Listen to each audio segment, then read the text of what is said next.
Assalamualaikum warahmatullahi wabarakatuh. Alhamdulillahilladzi arsala rasulahu bil huda dinil haqq. Asyhadu an la ilaha illallah wa asyhadu anna Muhammadan abduhu wa rasuluh. Allahumma shalli ala sayyidina Muhammad wa ala ali sayyidina Muhammad. Rabbi shrah li sadri wa yassir li amri wa hlul 'uqdatam min lisani yafqahu qawli. Qala Allah ta'ala fil Qur'anil 'azim. A'udzu billahi minasyaitonir rajim. Innama yakhsyallaha min ibadihil ulama. Ternuhun, Pak. Allahumma aftah alaina futuhal arifin birahmatika ya arhamar rahimin. Subhanaka la ilma lana illa ma 'allamtana innaka antal alimul hakim. Bapak-bapak jamaah rahimakumullah, sebelum kita memulai kajian yang rutin kita laksanakan setiap malam Rabu, pertama tentunya kita memanjatkan puja dan puji syukur hanya kepada Allah Subhanahu wa taala yang telah memberikan kenikmatan, nikmat iman, nikmat Islam, nikmat sehat walafiat, nikmat waktu yang telah diberikan dan kesempatan untuk kita melaksanakan amal soleh. Tentunya mudah-mudahan seluruh amal ibadah yang telah kita lakukan sampai dengan detik ini diterima oleh Allah Subhanahu wa taala.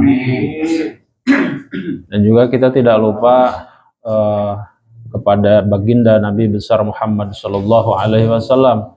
Semoga keselamatan tercurah kepada beliau dan kemudian kepada keluarga, para sahabat, para tabi'in dan seluruh umat yang mengikuti ajarannya hingga akhir zaman.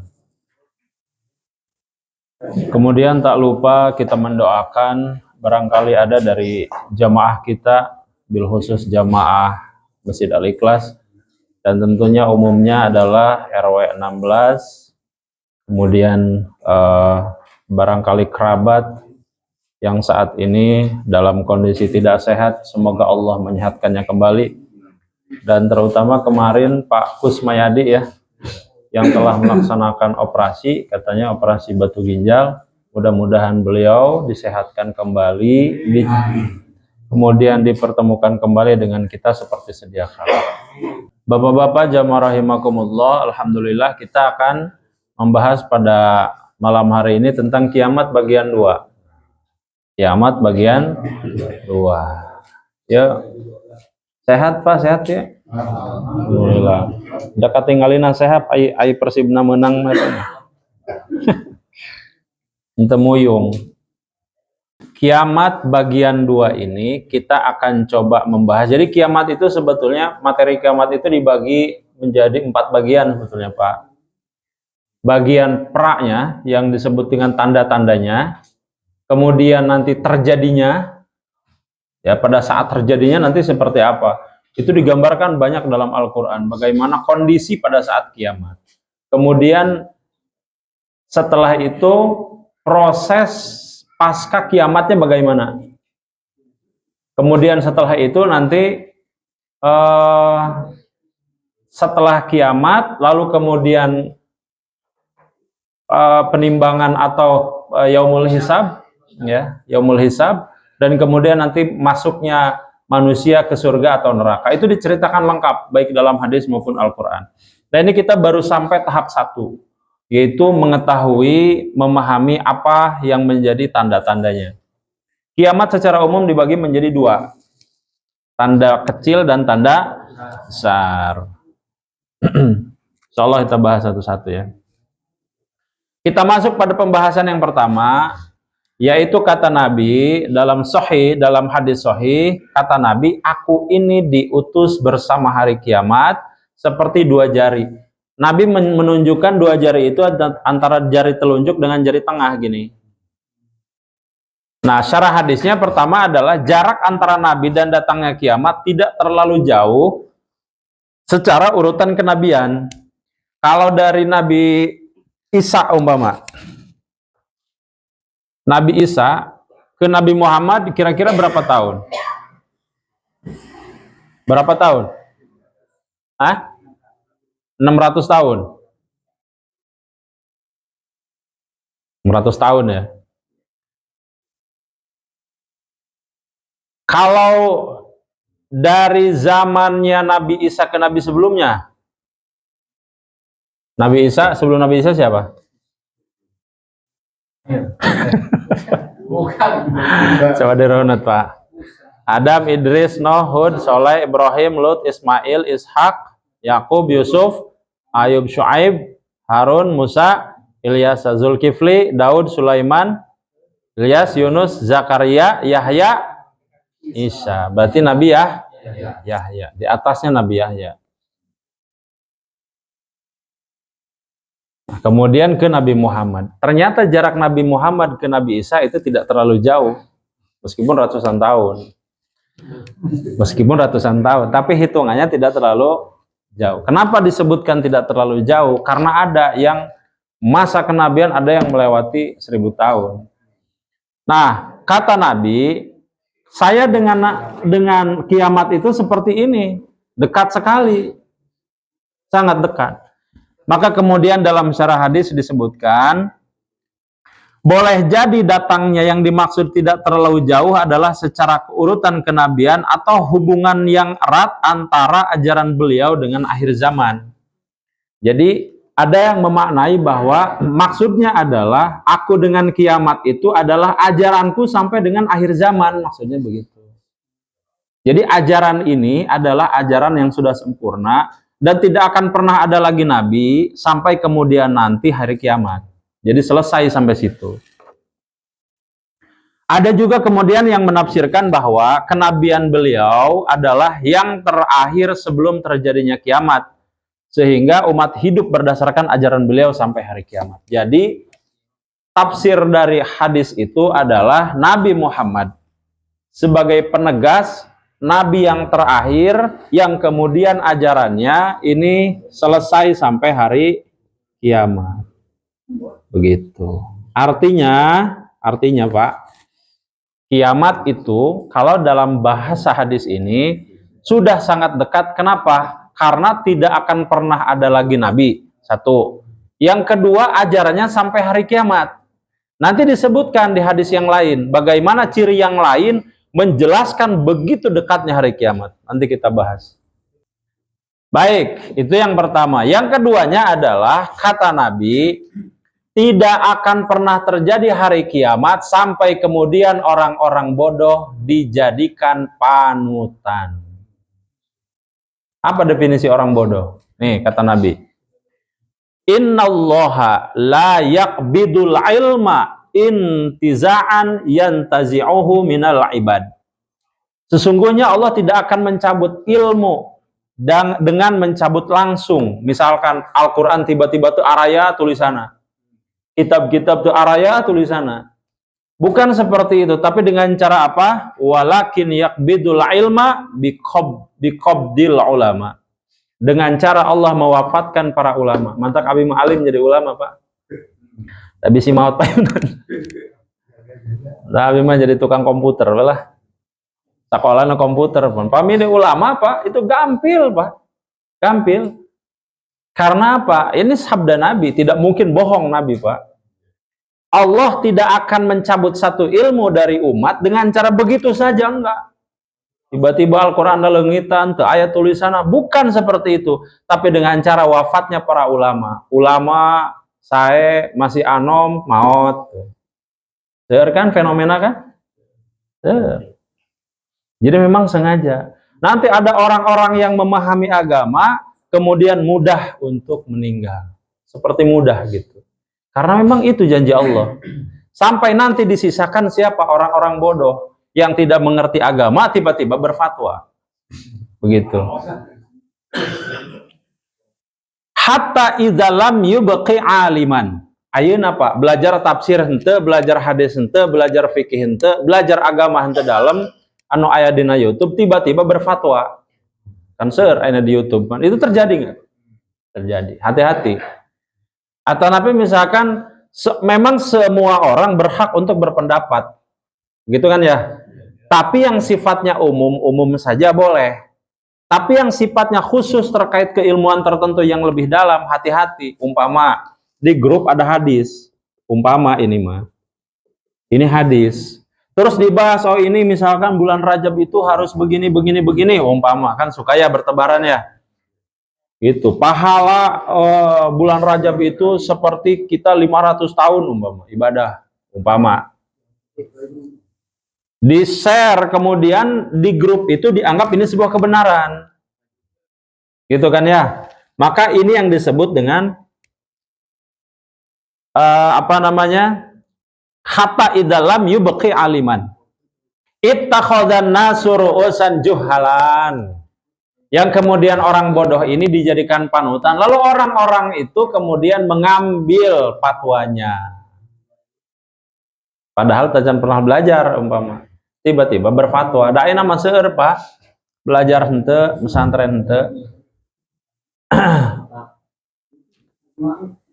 Pasu'ilu fa'aftau bi ghairin ilmin fadallu wa adallu, kata Nabi. Yang disebutkan oleh Nabi ini, mereka orang bodoh yang kemudian menyesatkan dan dianya sendiri sesat. Sudah mas sesat dan menyesatkan. Ya hati-hati memang. Jadi mencari guru harus dilihat latar belakangnya. Kalau meminta pendapat kepada satu orang, maka harus diperhatikan backgroundnya. Itu latar belakangnya perlu. Kenapa demikian? Lah kita saja kalau bertanya tentang penyakit, kan ke dokternya yang benar ya. Masa kita bertanya ke dokter misalkan sakit gigi, ke dokter jantung, kan gak nyambung. Begitu. Jadi ya harus fair, harus adil. Kalau memang mau bertanya tentang satu perkara agama, yang memang itu apalagi yang urusannya dengan fatwa, dengan kaitan ibadah, hati-hati. Karena kalau kita memahami itu sebuah kebenaran, padahal dia juga tidak pernah belajar, hati-hati. Kata Nabi, fadallu wa adallu. Dia sendiri sudah sesat, lalu kemudian menyesatkan orang lain. Begitu ya. Nah, sekarang pertanyaan. Sebetulnya yang disebut ulama itu bagaimana? Apa gitu? Siapa yang disebut ulama? Standarnya apa gitu? Kan orang-orang tersebut, oh itu ayat ulama, ayat ulama. Yang disebut ulama oleh Al-Quran itu siapa sih sebetulnya? Kalau secara bahasa, ulama itu adalah orang yang berilmu secara istilah, secara bahasa. Ulama dari kata alimun. Ulama dari kata alimun, orang yang berilmu. Tapi yang luar biasa Pak, ternyata Al-Quran mendefinisikan ulama itu tidak sembarangan. Apa kata Allah dalam surah Al-Fatir ayat 28? Innama yakhsyallaha min ibadihil ulama. Ulama itu disebutkan apabila orang tersebut takut kepada Allah. Ini definisi ulama.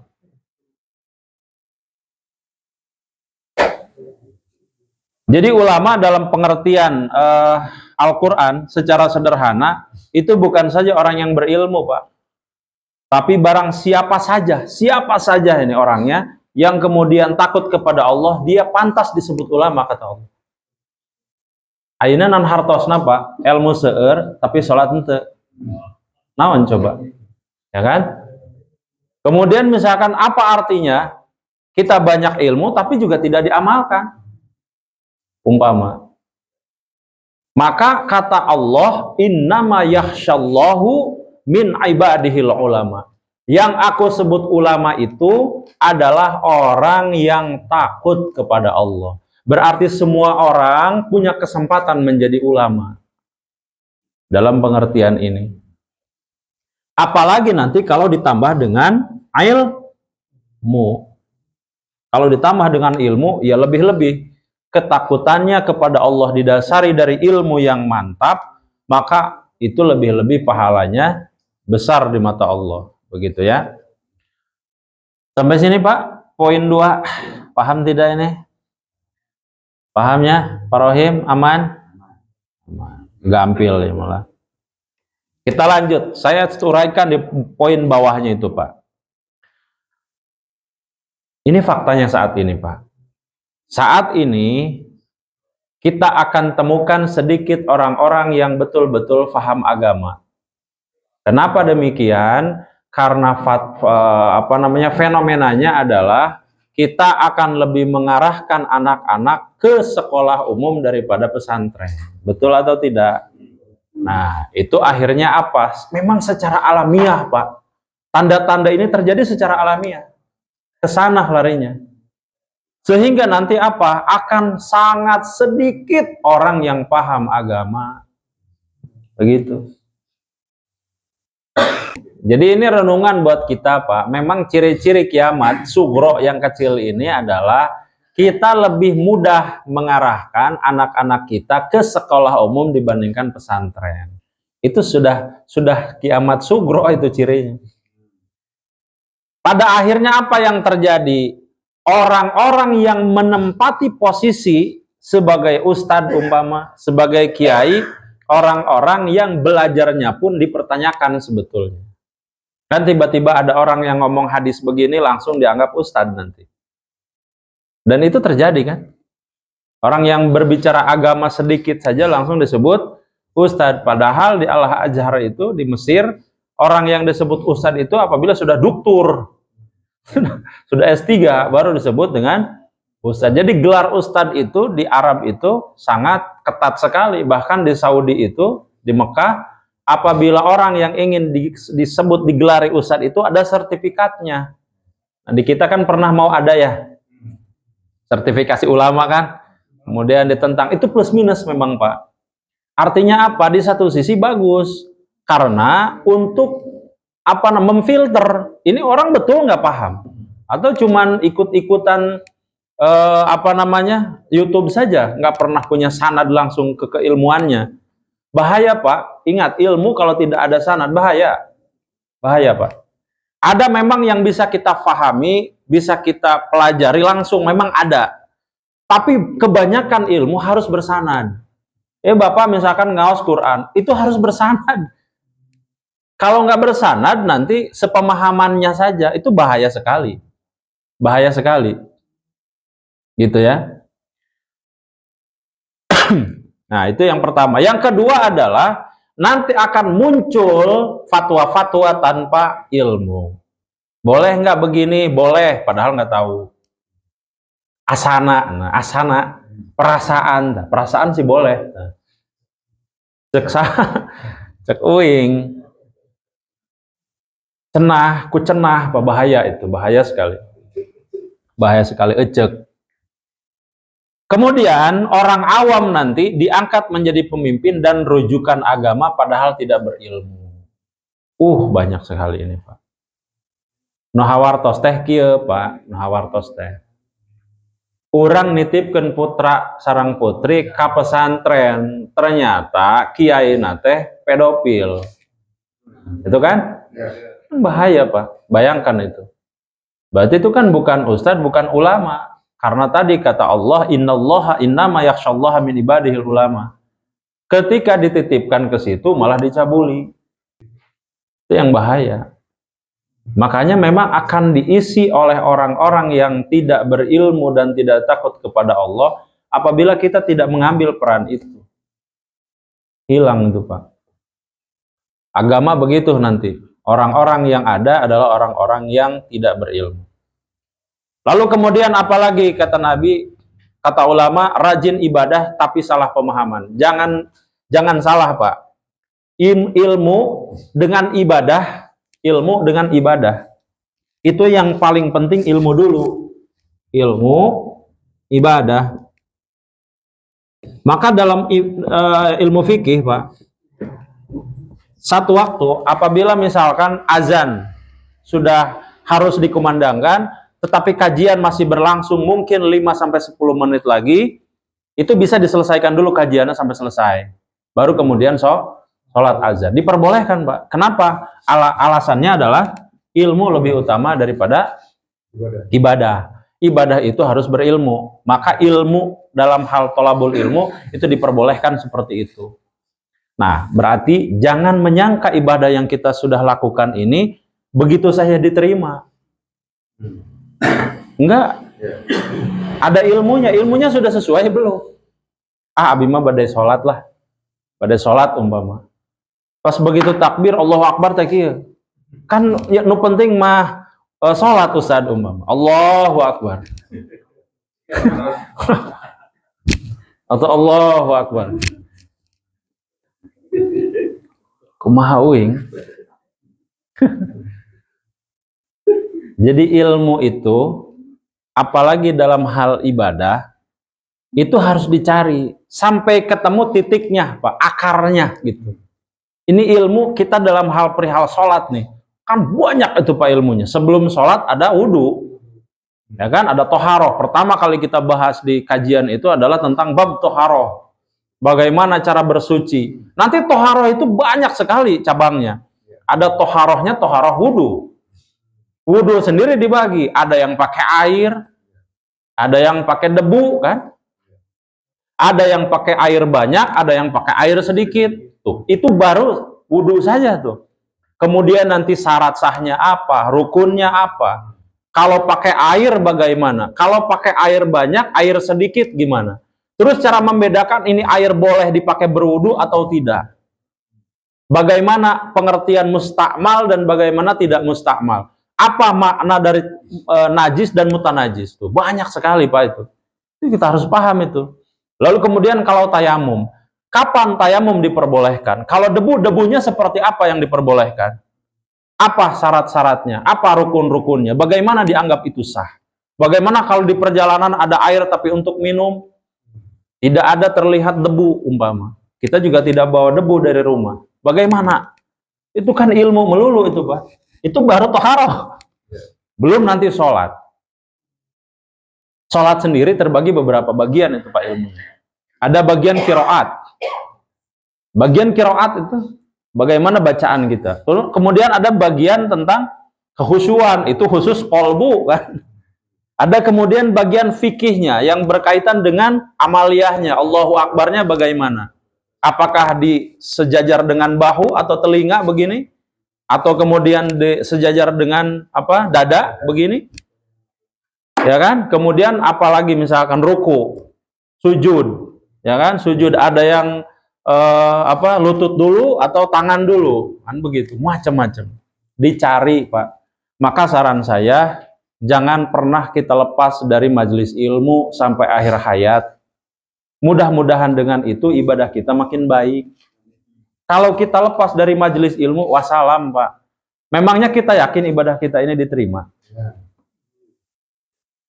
Satu-satunya keyakinan yang harus kita bangun adalah kita cari ilmunya, lalu dengan ilmu itu kita beribadah. Nyari lagi ilmunya, dengan ilmu itu kita beribadah, dan seterusnya.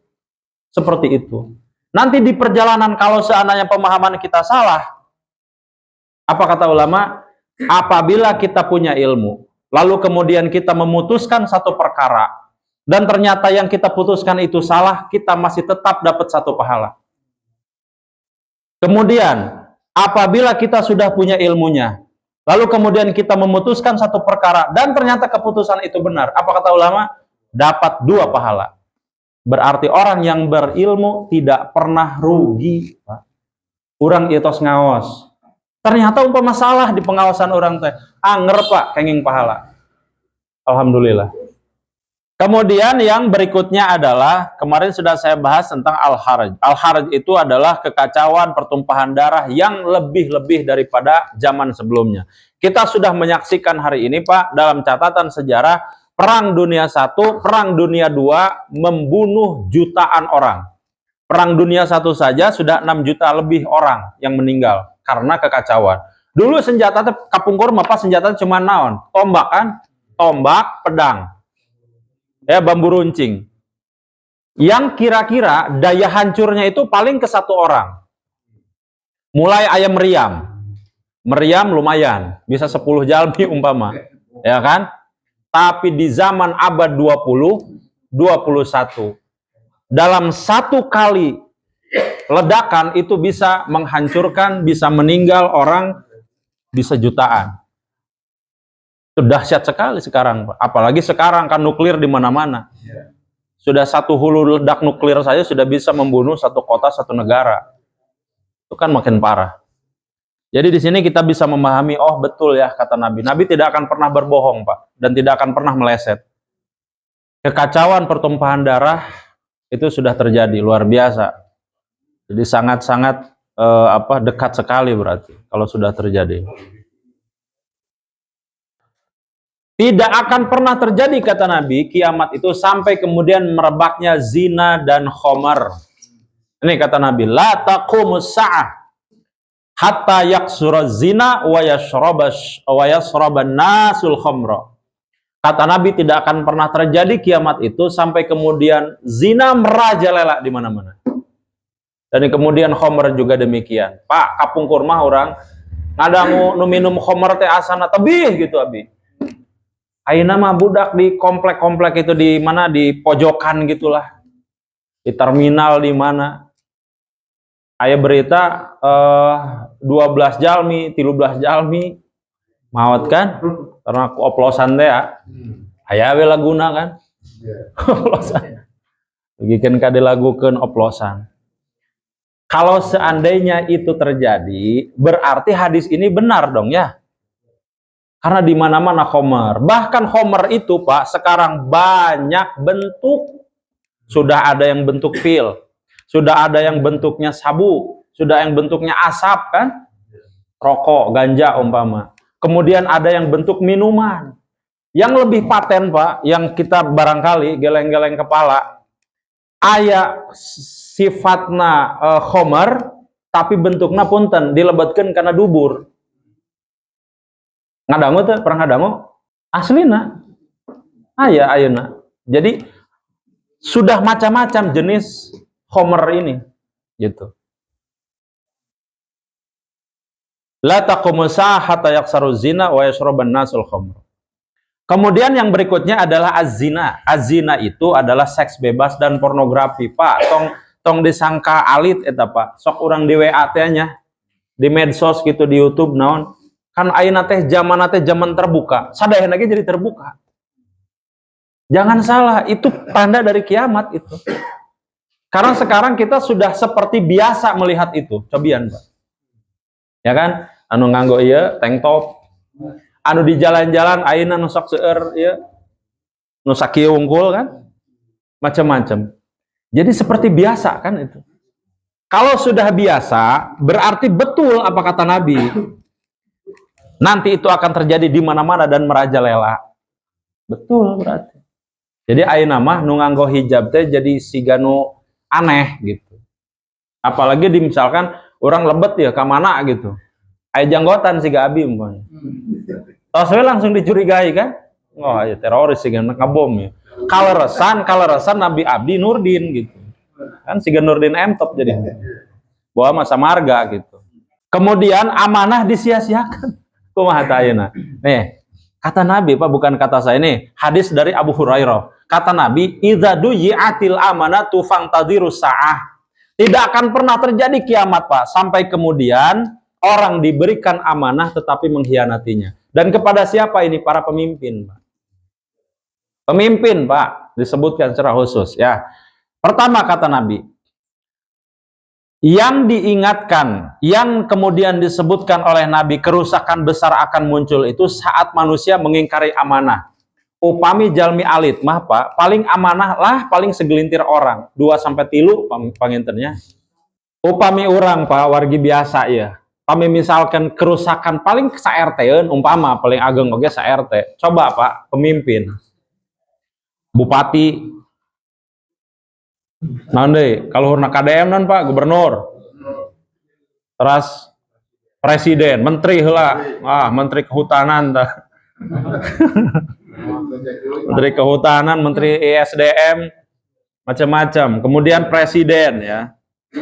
Ini kan Pak, masyarakat Indonesia seberat 300 juta kan? Bayangkan kerusakan yang dilakukan. Diberikan amanah kemudian mengkhianati jutaan orang. Luar biasa.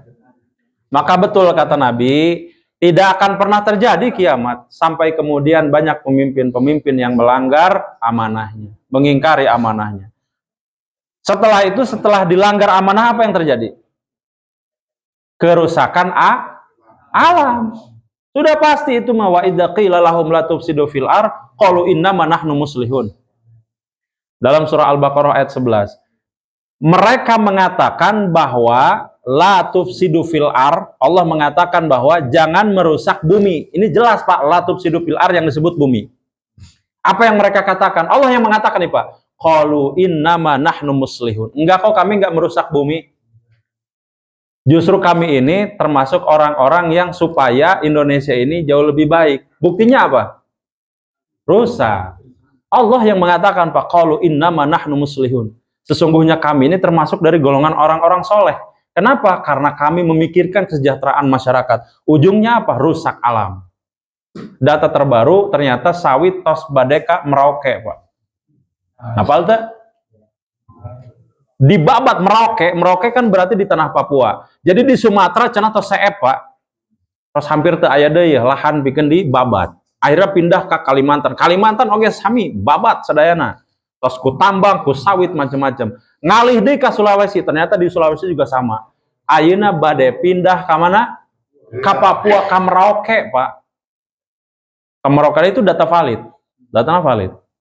Bayangkan itu, Pak. Berarti sawit itu kan luar biasa. Sangat-sangat merusak alam. Dan itu ternyata sudah direncanakan di tahun 2025. Tuh, betul kata Nabi, berarti tidak akan pernah terjadi hari kiamat sampai kemudian alamnya juga rusak. Salah satu alam rusak, salah satu ciri dari kiamat adalah alam rusak, Pak. Dimulai dengan apa? Gundulnya hutan. Kalau nanti gundul hutan, banjir di mana-mana. Ekosistem terganggu, ujungnya apa? Meletuslah si gunung. Entos wassalam, Pak. Urutannya seperti ini, insya Allah nanti kita bahas di lain kesempatan bagaimana urutan-urutan itu. Ayeuna teh mulai, Pak, entos. Terus terjadi itu teh. Tuh ya. Baik, berikutnya. Kemarin disebutkan zina itu sesuatu yang tersembunyi. Ayeuna mah, Pak, entos tersembunyi deui, terang-terangan. Punten-punten ayeuna kan zaman perselingkuhan luar biasanya. Bahkan nu hawartos teh abi Pak, ieu kan ditampilkan di medsos sareng TV. Sok abi nu teu ngertosna ieu kunaon teu disensor gitu, nu kieu-kieu mah teu kedah gitu, Pak. Jadi ayeuna teh pas sapertos perselingkuhan, sapertos zina, ayeuna kan seueur, Pak. Anu hamil di luar nikah, teras misalkan ngalahirkeun tanpa bapak, ditayangkeun di televisi kan diwawancara, Pak. Ya, ayeuna nya. Ya Allah ya Rabbi. Itu seperti biasa, Pak. Karena rating. Karena rating. Demi konten, Masya Allah, Pak. Karena ayeuna terjadi gitu. Jadi jangan anggap ini biasa. Ini sudah betul-betul ciri dari kiamat ini, Pak. Kemudian apa lagi? Banyaknya wanita, sedikit laki-laki. Terjadi nggak? Terjadi. Artinya apa? Maknanya, sarahnya adalah ada ketidakseimbangan sosial, Pak. Ketidakseimbangan sosial. Sanes ngaseukeun poligami sanes ieu mah. Karena memang ketidakseimbangan sosial. Kalau perempuan lebih banyak bisa jadi maknanya akan jauh lebih banyak janda. Apa ya berarti maknanya kalau banyak janda, Pak? Banyak perceraian. Banyak perceraian berarti. Dan sekarang betul nggak? Di TV misalkan ningali orang artis iya cerai, artis iya cerai. Itu di TV. Seolah-olah mendidik orang cerai itu biasa. Kami misalkan bosan, oh gentos we lah. Orang masih kena kasep, masih kena gelis, masih kena tiasa misalkan milarian artos umpama. Jadi semudah itu berpaling, semudah itu beralih. Luar biasa. Kemudian Ibnu Hajar Al-Hafiz Ibnu Hajar mengatakan tanda kiamat kecil itu ketika terjadi kerusakan moral dan sosial. Nanti yang biasanya yang kita dengar di TV, di media sosial, mulai sedikit demi sedikit dekat, Pak, ke kita. Dulu mah misalkan anu buang anak umpama, tapi asana di mana? Ayeuna mah di pinggir bumi. Ayeuna mah di lingkungan orang, gitu, Pak. Jadi semakin dekat, semakin dekat, semakin dekat. Artinya apa? Kerusakan sosial sudah semakin parah. Dan kata Nabi, ini adalah salah satu juga yang betul-betul menjadi tanda kiamat sudah dekat. Sudah terjadi juga, Pak. Dari yang kita sebutkan sampai dengan detik ini, sudah terjadi juga. Gitu ya. Terakhir, Yang terakhir adalah yang nomor 9, ternyata orang fasik diagungkan, ulama direndahkan. Apa maknanya? Lihat hadisnya. Orang fasik itu adalah orang yang banyak berdosa kemudian melakukan maksiat. Ya Pak, aya ulama kampung anu ngurus pemakaman, anu ngurus jenazah, anu macam-macam di lembur, kami misalkan aya naon kapapait sok dipanggil pan. Aya pejabat dicium dihormati, ayo diiringi gitu. Diiringi luar biasa, padahal jalmi fasik. Orang kan tak apal. Anu jelas-jelas kiai kampung mah di kampung tersebut gitu, yang senantiasa membersamai masyarakat, ya kadang-kadang disepelekan juga. Kadang-kadang kan begitu. Tapi orang yang seperti punya uang, seperti punya jabatan, hayu siganu, wah gitu orang besar disebut nanti. Lebih dihormati dari orang yang sudah terlihat kontribusinya dunia dan akhirat. Ini yang terjadi, kata Nabi, di akhir zaman itu akan terjadi, Pak. Maka ini juga termasuk dalam kategori orang guru, bisa ulama, atau yang biasa menegakkan kebenaran saat ini kadang-kadang disepelekan, dicemooh, Pak. Jadi jalmi mah cenah tong keras-keras teuing lah karena agama, karena syariat. Kadang-kadang gitunya. Tong keras-keras teuing cenah gitu. Orang fleksibel agama itu memang betul harus dilihat, tapi memang kalau ada orang yang betul menegakkan kebenaran, betul memang secara syariat begitu, ya jangan dicemooh. Beliau yang benar, kita yang keliru. Karena harus ada, Pak. Nggak boleh lembek. Contohnya apa? Sayyidina Umar bin Khattab. Sayyidina Umar bin Khattab ketika ditanya satu hukum, nggak bisa kompromi, Pak. Padahal teman dekat. Dalam satu kisah disebutkan Umar bin Khattab itu ada temannya yang melakukan satu kesalahan. Terus dilobi lah cerita apa? Pami orang maya Amirul Mukminin entong dihukum lah ya makan sohib gitu, karib lah, besti pami orang mayana. Besti tong dihukum gitu. Apa kata Sayyidina Umar bin Khattab? Enggak bisa. Hukum tetap ditegakkan meskipun dia adalah keluarga sendiri. Enggak bisa.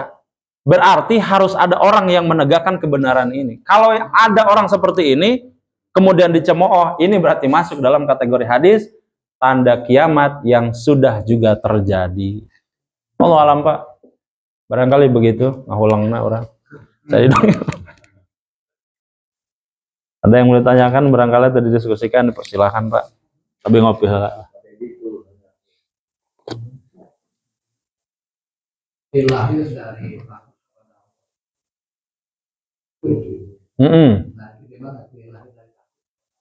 Ya.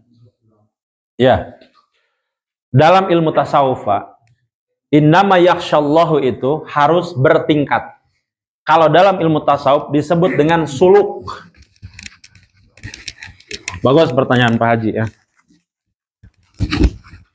Takut kepada Allah itu ternyata dalam ilmu sufi, ilmu tasawuf itu bertingkat, Pak. Ini jalan nih. Jalan.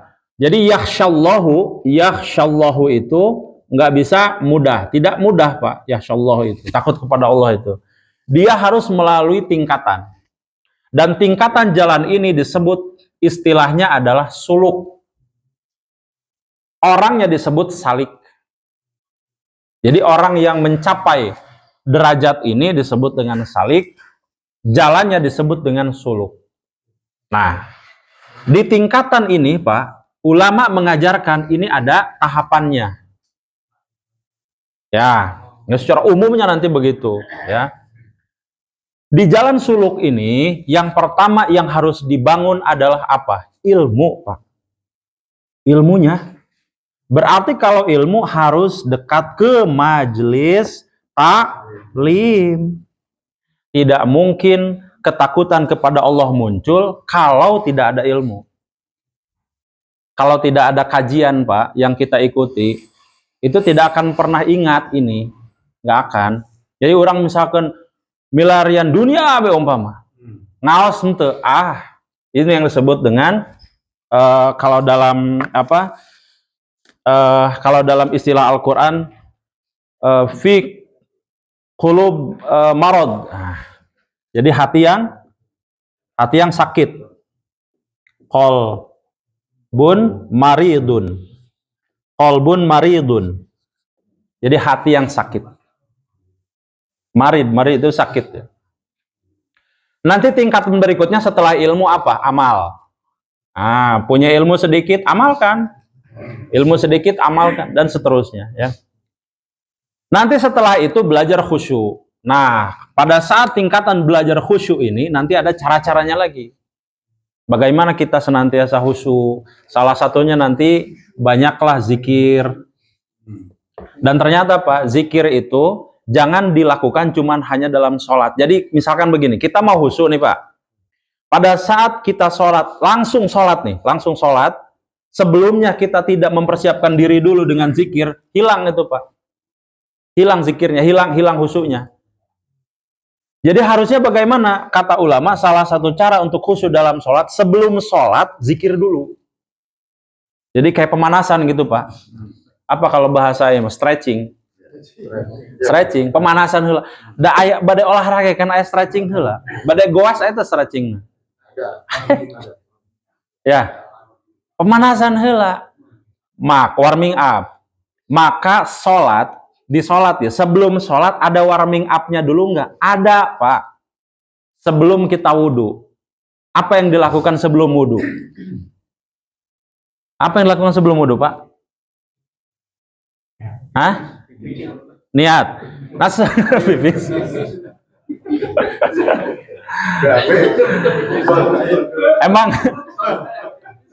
Emang langsung pipis gitu Pak? Marek wudhu selalu. Ya. Sebelum wudhu, yang terjadi adalah kita ingat sholat kan? Ingat sholat itu zikir bukan? Zikir. Itu sudah termasuk zikir. Karena sholat sendiri adalah nama lain dari az-zikru. Sebelum sholat, kita sudah zikir. Zikir kemudian dilakukan dengan wudhu. Di wudhu apa yang dibaca? Niat. Kemudian ada doa. Setelah wudhu itu apa?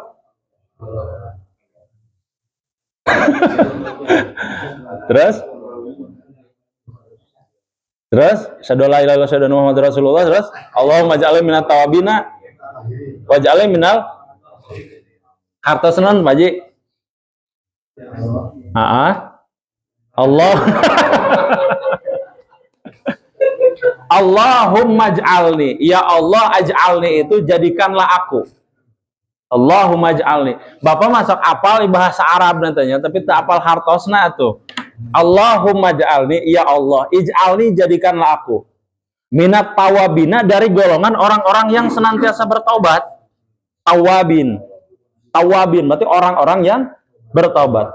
Minat tawabina waj'alni, dan jadikanlah aku minal mutatahhirin, orang yang senantiasa mensucikan diri. Di sini Pak. Ada dua kalimat. Yang pertama adalah tawabin. Yang kedua adalah mutatahhirin. Dari kata toharoh. Kalau orangnya namanya mutatahhirin, pakai mim. Ya, mutatahhirin. Orang yang senantiasa bersuci. Pak, kita berwudu saja, berdoa, ya Allah, jadikan kami orang yang senantiasa bertobat. Berarti bentuk kita ibadah dengan cara wudhu itu menjadikan kita orang yang senantiasa tobat dan orang suci. Itu saja sudah zikir tuh. Sudah zikir ini.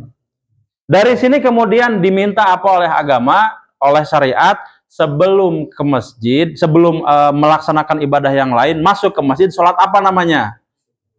Sholat apa namanya? Ada sholat tahiyatul masjid. Ada sholat sunnah syukrul wudhu, ya kan?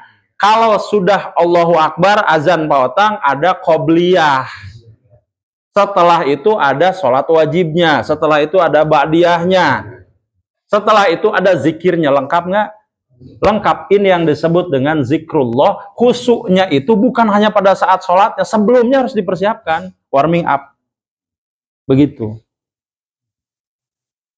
Nah, Ibnu Taimiyah, kemarin yang saya jelaskan, Ibnu Taimiyah Pak bisa khusyuk, kenapa? Karena ternyata khusyuknya bukan hanya dalam sholat. Urang macan Hayang khusyuk kan sholatnya. Jadi mau khusyuknya itu pada saat sholat. Ibnu Taimiyah mah Pak, mau khusyuknya jauh sebelum sholat. Gitu. Paham nggak Pak sampai sini Pak? Jadi kalau mau khusyuk dalam sholat, diupayakan jauh sebelum kita sholat, sudah zikir. Zikir bentuknya banyak. Bisa kita tahlil, la ilaha illallah, bisa tasbih, subhanallah, bisa baca alhamdulillah, apa saja Pak. Upayakan begitu. Nanti pada saat kita sholat, kita sudah mendekati warming up-nya, pemanasannya sudah ada. Begitu ya. Jadi kalau kita simpulkan begini, berarti yang disebut ulama oleh Al-Quran itu adalah orang yang bukan hanya khusyuk dalam sholatnya Pak, tetapi khusyuk dalam segala hal, di dalam maupun di luar sholat. Maka kemudian ada tuh tulisannya, inna sholata tanha anil fahsya'i wal munkar. Sesungguhnya apabila sholatnya benar, ini kalau diartikan bebas, sesungguhnya kalau sholatnya benar, dia akan senantiasa menjauhi hal-hal yang mungkar. Kalau dia menjauhi hal-hal yang mungkar, berarti dia ingat senantiasa berzikir, kalau ini kata Allah nggak boleh gitu. Ini nggak boleh, ini boleh, ini haram, ini halal. Itu yang disebut dengan zikir. Maka zikir yang disebut dengan oleh Allah dalam innama yakhsyallahu itu orang yang senantiasa ingat kepada Allah, dalam arti orang yang senantiasa menjaga zikirnya di dalam maupun di luar sholat. Allah alam, barangkali begitu ya. Ada lagi? Alhamdulillahirabbil alamin. Pemingah ulang berarti beresan. Mudah-mudahan ada manfaatnya Pak. Insya Allah kita akan lanjut. Ini baru permulaan karena ini baru ciri. Nanti insya Allah kita akan bahas bagaimana proses terjadinya kiamat di hari di mana kiamat itu terjadi.